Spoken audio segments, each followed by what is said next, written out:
Eu achei que não ia precisar fazer um vídeo sobre esse assunto, mas tive que fazer. Afinal de contas, uma pessoa que é cristã, uma pessoa que acredita em Deus, que acredita em Jesus, que crê na Bíblia, ela pode se envolver em festas de Halloween? Vamos descobrir isso agora. Olá pessoal, eu sou o Guilherme Vieira, sejam muito bem-vindos ao meu canal e hoje nós vamos falar sobre o Halloween, né? Eu, como disse, achei que não ia precisar falar sobre esse assunto porque é uma coisa tão clara, tão óbvia, mas infelizmente existem pessoas que se dizem cristãs, que dizem, né, acreditar na Bíblia, que dizem seguir os ensinamentos de Jesus Cristo, mas se envolvem nesse tipo de festa, mesmo sendo de maneira indireta. O meu objetivo aqui é mostrar para você, de acordo com a Bíblia, se um cristão pode ou não pode se divertir com essa festa. A questão é, como cristão, eu como cristão, posso me envolver nesse tipo de festa? Os elementos dessa festa são elementos que Deus aprova? Então vamos lá. Para começar, nós vamos explicar a origem do Halloween. O Halloween começou lá na era medieval, né, com os celtas. Eram povos que tinham rituais pagãos, não eram povos cristãos. Os celtas eles habitavam ali a região da Irlanda, da Bretanha. E como era mais ou menos nessa época do ano, eles tinham rituais onde eles faziam fogueiras para espantar os maus espíritos. Ou seja, na nossa tradução, na nossa linguagem hoje, eles faziam fogueiras para espantar os demônios. E também para espantar aquelas almas dos mortos. As pessoas que morreram, as suas almas voltavam para assombrá-los. A Bíblia não concorda com esse tipo de coisa. Veja, por exemplo, o que está escrito lá em Eclesiastes, no capítulo 9, no versículo 5. Pois os vivos sabem que morrerão, mas os mortos não sabem absolutamente nada, nem têm mais recompensa, porque toda lembrança deles caiu no esquecimento. Ou seja, deixando claro, os mortos, a alma do morto não volta para assombrar ninguém. Lógico que um povo pagão acreditava nisso, eles não tinham um conhecimento bíblico que um cristão tem, que um cristão deve ter. Portanto, se um povo pagão acreditava que as almas dos mortos voltam para assombrar e por isso faziam fogueiras, né, ou rituais para espantar esses fantasmas, esses mortos, não faz sentido que um cristão hoje faça uma festa que tenha origem nisso aí. Os celtas também tinham um costume de se vestir ou de se fantasiar de fantasmas. Assim como no Halloween hoje as pessoas se fantasiam de monstros, né? Mortos, zumbis, vampiros, coisas desse tipo.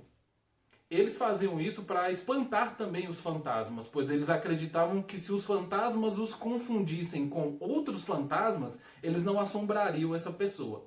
Passando-se algum tempo, alguns clérigos da Igreja Católica começaram a incentivar as pessoas a irem de casa em casa, fantasiadas, pedir pequenos presentes, comida, por exemplo, e em troca eles fariam uma oração pelos mortos. Ou seja, a Igreja Católica, que é uma igreja que se diz cristã, deu uma adaptada ali nessa festa pagã e agora as pessoas iam nas casas uns dos outros para pedir pequenos presentes e em troca faria oração pelos mortos.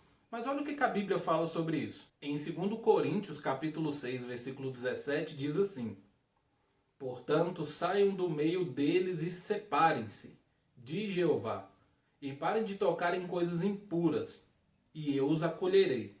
Ou seja, neste versículo está dizendo simplesmente o seguinte: você não pode pegar uma coisa que é impura e tentar transformar ela em coisa pura. Ao contrário, você tem que se separar dessas coisas, você tem que se afastar dessas coisas.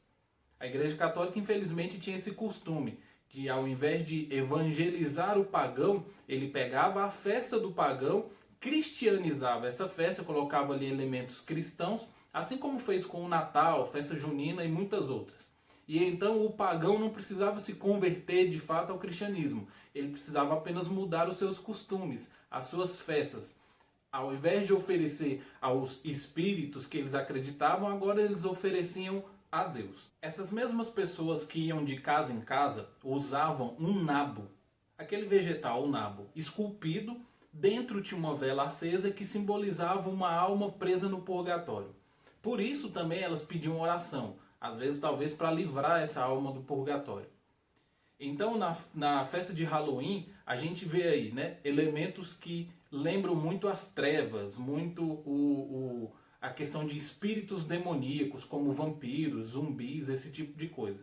As crenças por trás desta comemoração, dessa celebração, como por exemplo, imortalidade da alma, purgatório e oração pelos mortos, não se baseiam na Bíblia.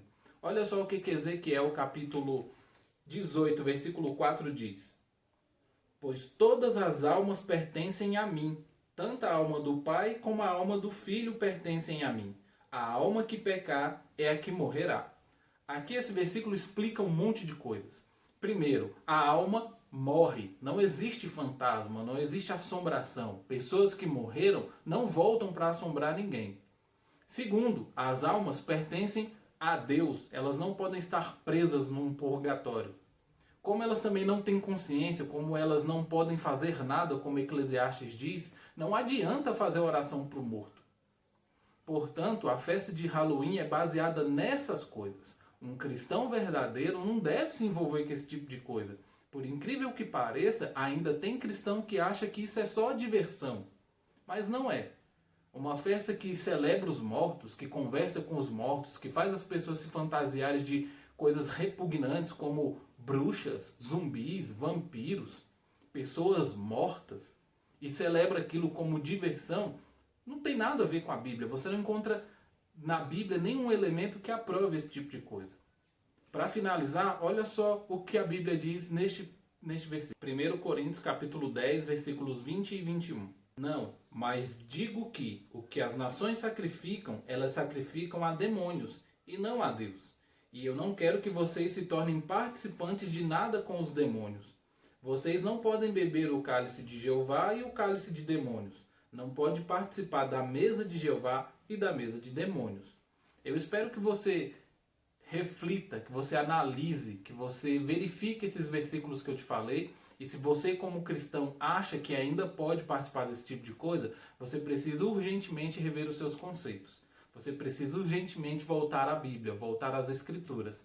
Você precisa realmente saber qual é a vontade de Deus, o que realmente significa ser santo, o que realmente significa ser separado. Se você gostou desse vídeo, deixa aí o seu gostei. Se você não é inscrito nesse canal, inscreva-se. Compartilhe esse vídeo com quem você acha que deve assistir. E eu espero você para o próximo vídeo.